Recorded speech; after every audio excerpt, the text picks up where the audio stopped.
बिस्मिल्लाहिर्रहमानिर्रहीम। अस्सलाम वालेकुम। साजिदा आंटी बहुत ही हिम्मत वाली खतून है। हमने इन्हें हर वक्त मुस्कुराते ही देखा है। कैसी ही मुश्किल क्यों ना हो, वो हर वक्त मुस्कुराती ही रहती हैं। मेरी नानी कहती हैं कि देखो साजिदा कितनी दुखी है, लेकिन हर मुश्किल में से अल्लाह इसको कैसे निकालता है, क्योंकि ये अल्लाह पर तवक्कल करती हैं। हर मामले में अल्लाह से मदद मांगती हैं। मांगते तो सभी हैं, लेकिन साजिदा आंटी की तो बात ही अलग है। हम साजिदा आंटी को ऐसे जानते हैं कि हम तो कराची में ही रहते हैं और हमारे मामू हैदराबाद में। जब हम कराची से हैदराबाद जाते तो मोमानी जान के यहाँ साजिदा आंटी या इनके बच्चों को देखते। साजिदा आंटी के मियाँ सब्जी का ठेला लगाते थे और मोमानी जान इनसे सब्जी लेती थी। जब वो अपनी फैमिली को हैदराबाद लेकर गए तो मोमानी जान, जो बड़ी खुदा तरस खतून है, जो हमारे पापा की सगी खाला भी हैं, इस तरह हमारी दादी ने और साजिदा आंटी के शौहर ने साजिदा आंटी और अपने बच्चों को मोमानी जान के यहाँ बेचा कि तुम वहाँ चली जाया करो। इस तरह वो मोमानी जान के यहाँ आने लगी। वो अपनी कहानी सुनाती हैं कि किस तरह इनकी शादी इनके शौहर से हुई। वो कहती हैं कि इनके शौहर इनसे बहुत बड़े थे। इनका रिश्ता पहले इनकी बहन के लिए आया था। अब जो इनकी बहन ने इन्हें देखा तो बड़ा शोर मचाया कि मैं इस बुढ़े से शादी नहीं करूंगी। अब इन लोगों ने इनको बहुत समझाया, लेकिन वो ना मानी कि मुझसे बड़ी तो साजिदा है, इसकी पहले करो। अब सबका रुख मेरी तरफ हो गया।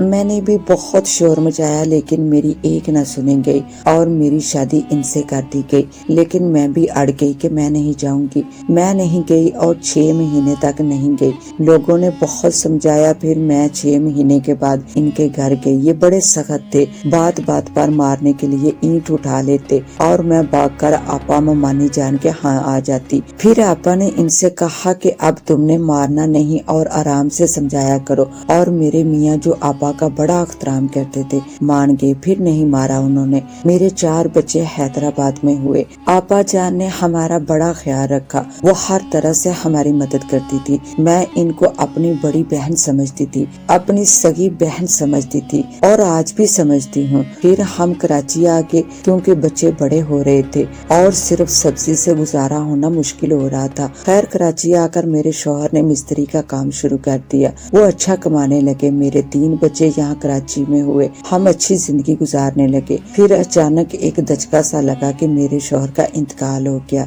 अब हम कड़ी धूप में आ गए थे। ऐसे में आपा जान ने हमारा बड़ा साथ दिया, क्योंकि मैंने इनसे यहाँ आकर भी राब्ता नहीं तोड़ा था। जब मेरे शौहर का इंतकाल हुआ तो मेरा छोटा बेटा इस हकीकत को कबूल करने को तैयार न था। वो बुरी तरह रो रहा था कि मेरे अब्बा जान नहीं गए, और जब इनको दफना दिया तो वो कहता कि ये जिंदा हैं, इनको निकालो। हम इसको हर तरह समझाते कि इनका इंतकाल हो गया है, लेकिन वो नहीं माना और वो कर दिया कि हम सब हैरान हो गए। जब रात हो गई तो वो चुपके से उठा और कब्रिस्तान जो करीब ही था वहाँ जाकर कब्र खोदना शुरू कर दी।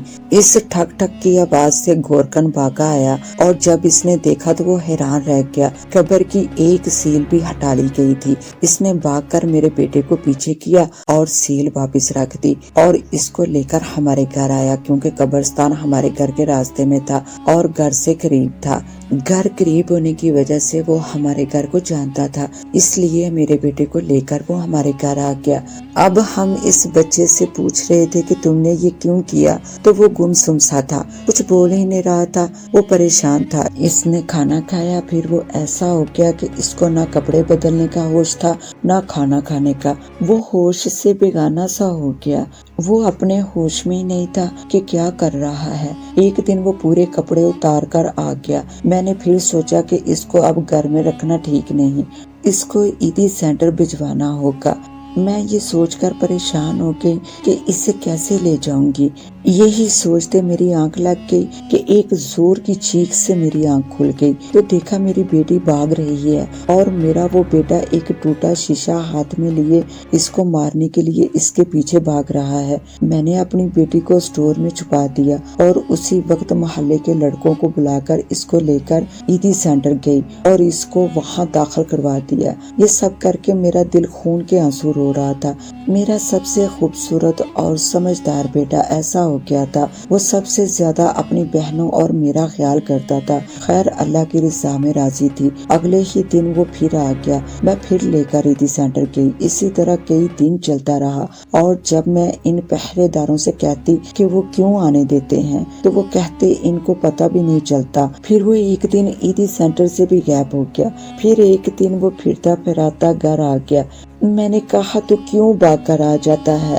پھر وہ دن اور آج کا دن وہ کبھی نہیں آیا۔ اس بات کو 18-20 سال گزر گئے، اس کے بعد وہ کبھی نہیں گھر آیا۔ مجھے ابھی بھی لگتا ہے کہ وہ آ جائے گا اور بالکل ٹھیک ٹھاک ہوگا۔ ایک دفعہ میرے بڑے بیٹے کے دوست نے کہا کہ خالہ وہ تو اب عیدی سینٹر کے بچوں کو سپارہ پڑھاتا ہے، وہ ٹھیک ہو گیا ہے۔ میں وہاں گئی لیکن مجھے وہ نہ ملا۔ کیا پتا اس نے مجھے تسلی دینے کے لیے جھوٹ بولا تھا کہ میرا دل پرسکون ہو جائے، کیونکہ اگر وہ ٹھیک ہو جاتا تو میرے پاس ضرور آتا۔ خیر میری بیٹیاں 5 تھی، ان میں سے بڑی بیٹی کے لیے بڑے اچھے لوگ آ گئے۔ لڑکا بہت بڑا آدمی تھا، PIA میں جاب کرتا تھا۔ میں نے اس کی شادی کر دی۔ میرا داماد بہت اچھا ثابت ہوا۔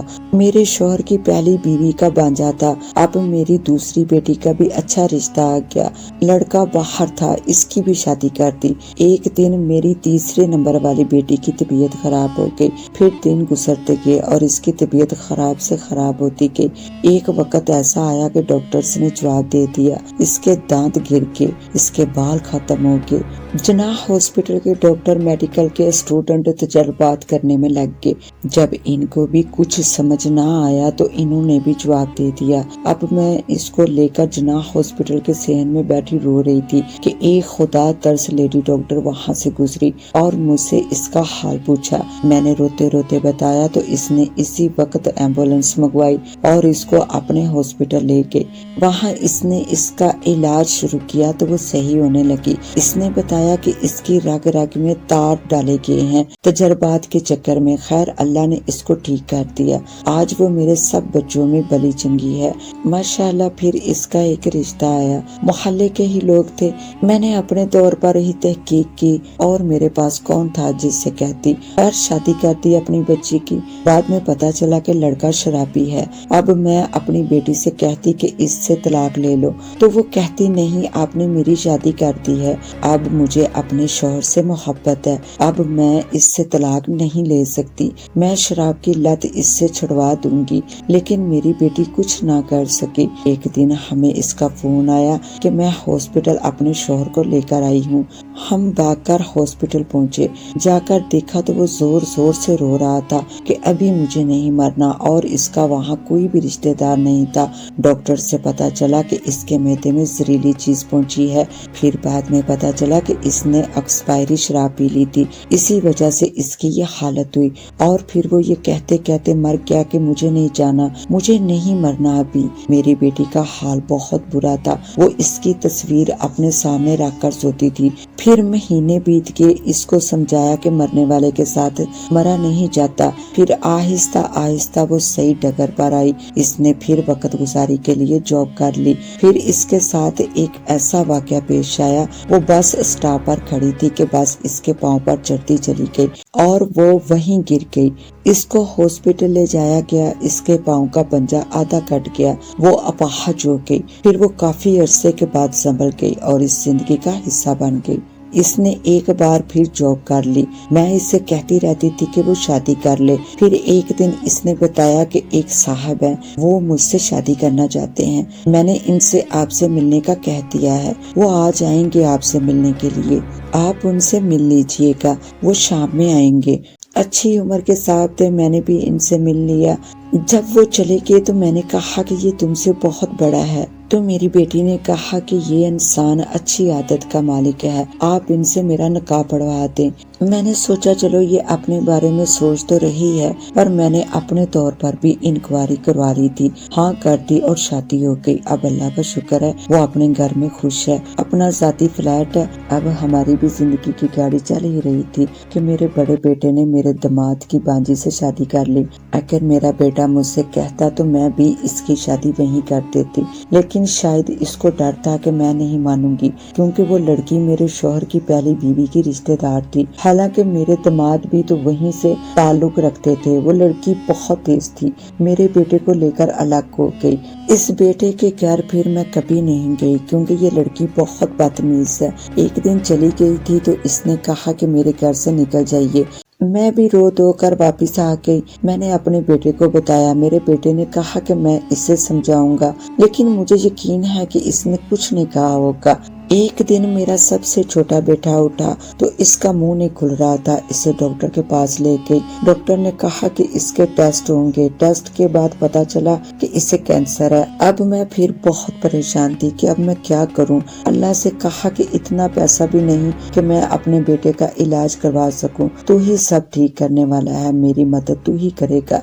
मेरी मदद अल्लाह के बाद हर मुश्किल वक्त में आपा जान और इनके रिश्तेदारों ने की थी। अल्लाह ने मेरी सुन ली। कैंसर जैसा मर्ज जिसको हो जाए वो तड़पता ही रहता है। कुछ ठीक भी हो जाते हैं लेकिन बड़े इलाज के बाद। लेकिन मेरे अल्लाह ने मेरे बेटे को सही कर दिया, इसे सेहत दे दी।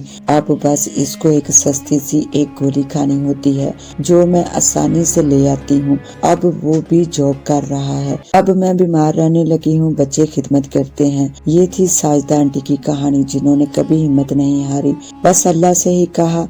मैं उन औरतों को जो सरेआम प्रोग्राम में पकड़ी जाती हैं, इनको टीवी पर देखती हूँ जो कहती हैं कि हमारे खाने पीने का जुम्मा ले लें, हम बुरा काम छोड़ देंगी। तो मैं सोचती हूँ साजिदा आंटी ने बुरे से बुरे हालात का सामना किया लेकिन हिम्मत नहीं हारी। इस औरत को सलाम है, हम सब ही इनकी तारीफ करते हैं। हालात का डट कर मुकाबला किया है उन्होंने। अल्लाह हम सबको सब्र और हिम्मत की तौफीक अता फरमाए, आमीन। इसके साथ ही अपनी होस्ट दुआ वाइस को दें इजाजत। मिलते हैं इंशाल्लाह न्यू वीडियो में, तब तक के लिए अल्लाह हाफिज।